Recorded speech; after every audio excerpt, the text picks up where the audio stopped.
Dear students, good morning. Today I am going to discuss with you the topic my childhood. It is very important topic. This lesson has been written by APJ Abdul Kalam. This lesson is also autobiography which is written by APJ Abdul Kalam.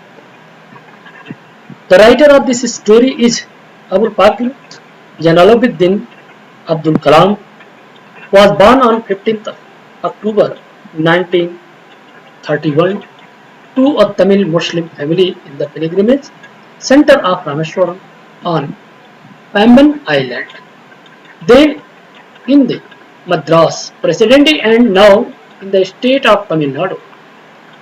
His father Jalaluddin was a port owner and Imam of a local mosque. His mother Ashiyamma was a housewife. Children, now I am going to tell you the theme of the lesson. This lesson is an extract from the book Winds of Fire. The autobiography. The autobiography APJ Abdul Kalam. It talks about his childhood, during which he earned his first wages. During this time, he faced religious discrimination and was able to overcome it with the support of others who were not like traditional people. He was motivated by the science teacher to undertake higher studies. Now children, I am going to discuss with you summary of this lesson. Try to understand. APJ Abdul Kalam, one of the greatest scientists of India, everyone knows, was born in middle class Muslim family in 1931 in the island town of Rameswaram, Tamil Nadu. He had three brothers and one sister. His father was a very generous man and his mother was hospitable lady who used to feed a number of outsiders every day along with her own family members. Though born to a tall and handsome parents, Kalam was short boy with ordinary looks. They lived in their ancestral house on the Masjid street in Rameswaram.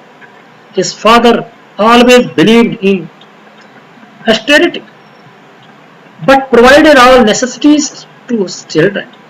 Kalam was 8 years old when the Second World War broke out in 1939. Then there was great demand for tamarind seed in the market. Kalam always used to collect the seeds and sell them to a provision shop on Musk Street, which would fetch him 1 anna every day. It means at the time he earns 1 anna every day. His cousin Samsuddin distributed newspaper in Rameswaram in those days. He employed Kalam as a helping hand. It means I want to tell you, Kalam was employed by his cousin Samsuddin, who was distributing the newspaper.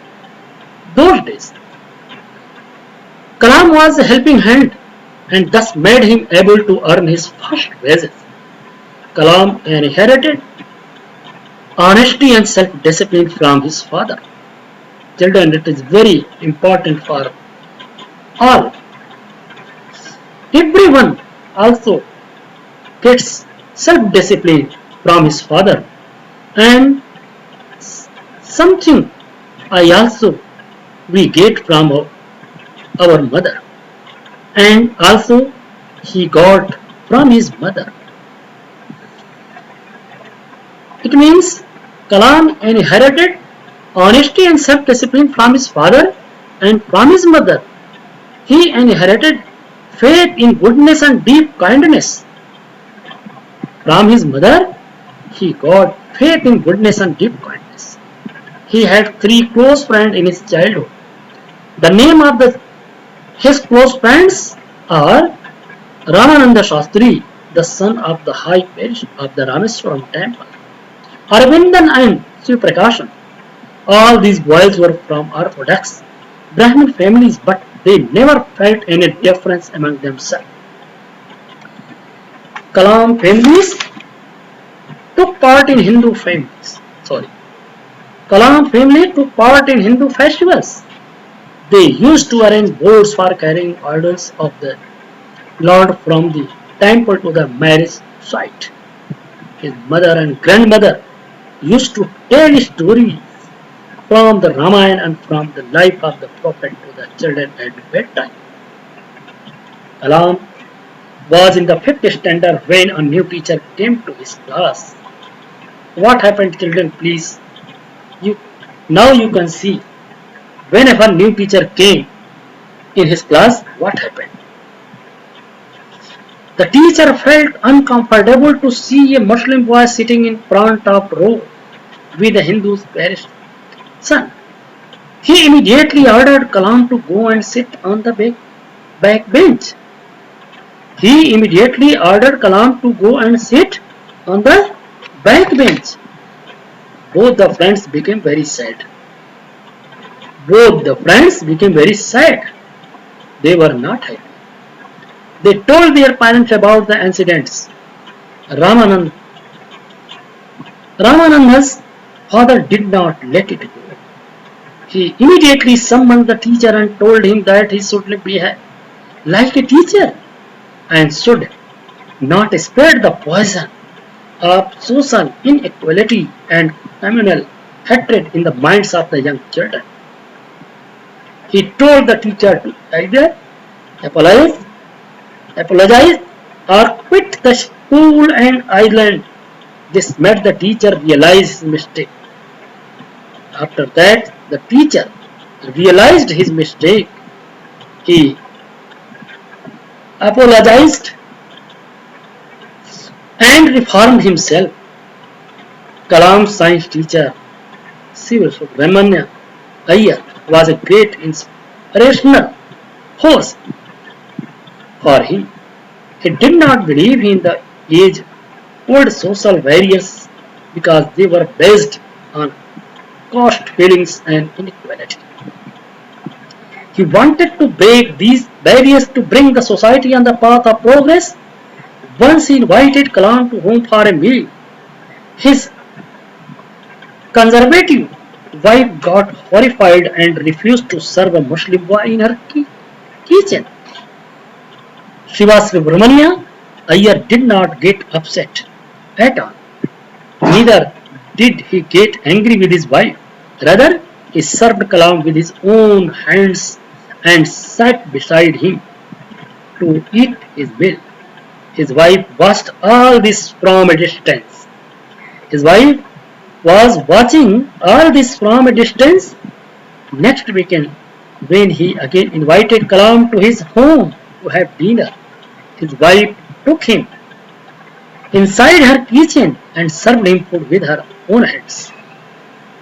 His wife took him inside her kitchen and served him food with her own hands. The Second World War was over and India's freedom was imminent. There was an atmosphere of optimism. However, Kalam asked his father to allow him to go to Ramanathapuram for higher studies. Kalam's father, who had possessed great innate wisdom, readily gave him his permission. He knew that his son needed to go away to grow. Now, children, at last I am going to tell you the moral of this story. Children, after reading this story, we can say this story also gives a lot of message. My childhood gives the message that tolerance, acceptance, broad-mindedness and brotherhood are essential for an all-round growth. in our society. These are very important. Tolerance, acceptance, and broad-mindedness and brotherhood are essential for all round. In order to reform social systems that are infected by prejudices of caste and status, one must be ready to confront obstacles without losing one's full nature. Trust and ease of communication help resolve all the hindrances. Children, here we should also follow and we should also learn from this lesson. Being a person, being a human being, as a human being, we should not discriminate in our society, even in the school or any places in our country. So, thank you, children. Thank you very much. Now I will discuss with you next part in my second video. Thank you once again. Thank you so much.